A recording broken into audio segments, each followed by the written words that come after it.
सबसे पहले आज इस कार्यक्रम में आए आप तमाम मीडिया बंधुओं का मैं अपनी तरफ से हार्दिक अभिनंदन करता हूं और स्वागत करता हूं और धन्यवाद भी साथ साथ देता हूं कि आप इस कार्यक्रम को अपने चैनल के माध्यम से जन जन तक पहुंचाने का प्रयास करेंगे।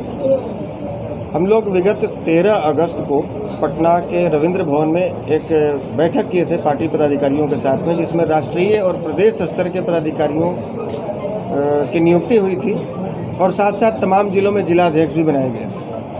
और जिलाध्यक्ष के बाद जो जिला स्तरीय जो कार्यकारिणी गठन का जो काम होता है, समिति विस्तार का जो काम होता है, प्रखंड स्तर पर, पंचायत स्तर पर वो काम करना है। और हम लोग हर बूथ 5 यूथ का संकल्प लेकर वहाँ से चले थे।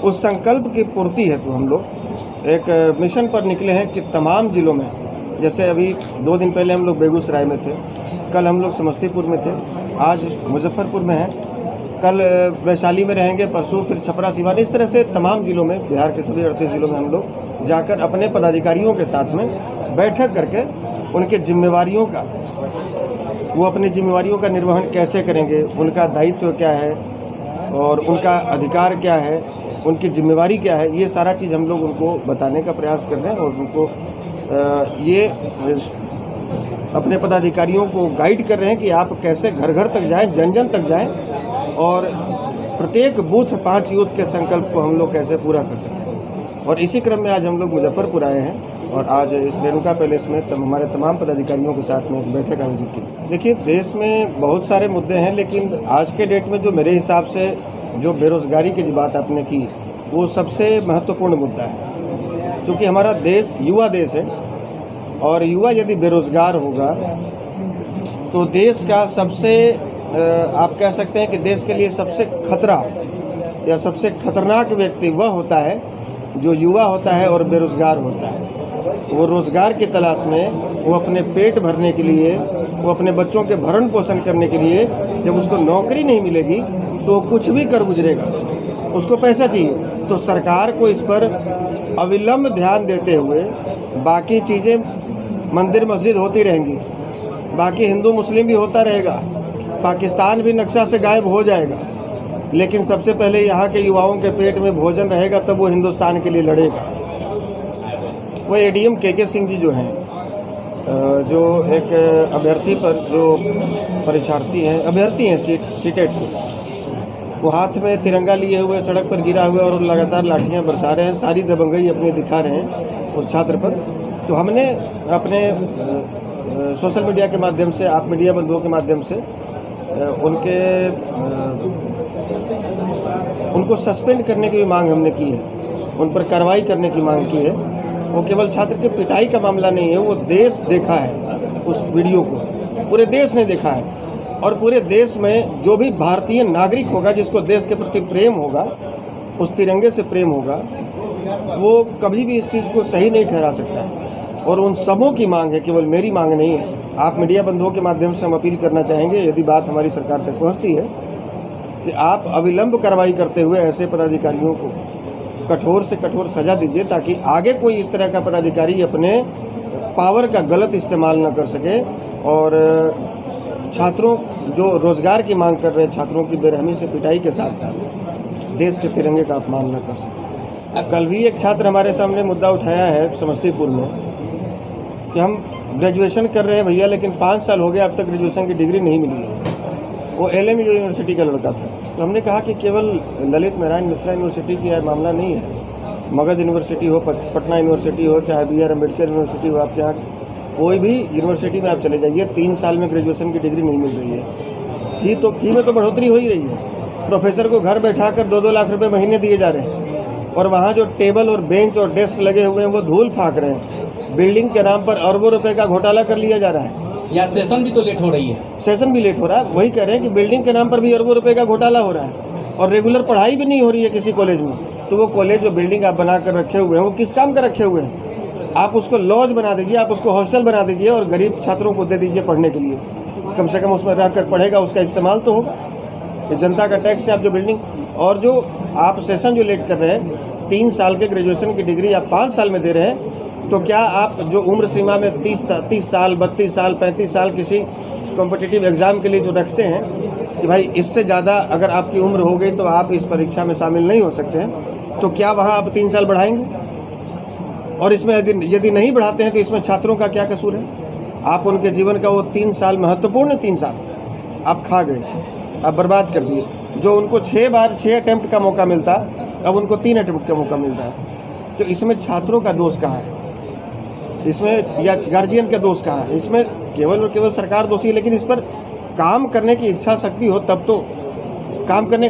छात्र हमारे बीसी का घेराव करते हैं, यूनिवर्सिटी का घेराव करते हैं, उसके दरवाजे के बाहर गेट पर धरना प्रदर्शन करते हैं। लेकिन उनको ये नहीं पता कि जो बीसी वहाँ आए हुए हैं, जो चांसलर वहाँ आए हुए हैं, वो करोड़ों रुपए देकर आए और वो सरकार के इशारे पर नाच रहे हैं। जब सरकार ही नहीं चाह रही है तो ये बीसी की क्या औकात? बीसी क्या करेगा? सरकार के खिलाफ छात्रों को हल्ला बोल करना चाहिए। और बिहार में जिस प्रकार से छात्रों की मतलब आप कह सकते हैं उनके अधिकारों का हनन हो रहा है, उनका शोषण किया जा रहा है, आप कहिए तो जयप्रकाश नारायण के बाद, आंदोलन के बाद, जेपी आंदोलन के बाद कोई बड़ा छात्र आंदोलन नहीं हुआ और ये धीरे धीरे एक तरह से ज्वालामुखी तैयार हो रहा है और पता नहीं कब विस्फोट का रूप लेगा। और बिहार में हो सकता है कि फिर से आपको, पहले चुनाव हुआ करता था तो रोटी कपड़ा मकान के मुद्दा लेके चलते थे, अब पार्टी देख रहे हैं रोटी कपड़ा मकान छोड़ दिए, क्यों?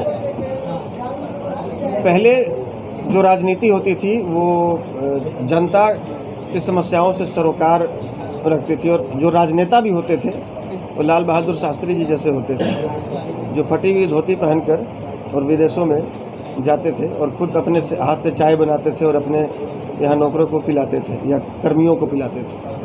वैसे लोग जिनकी पत्नी कहती थी कि आपका कुर्ता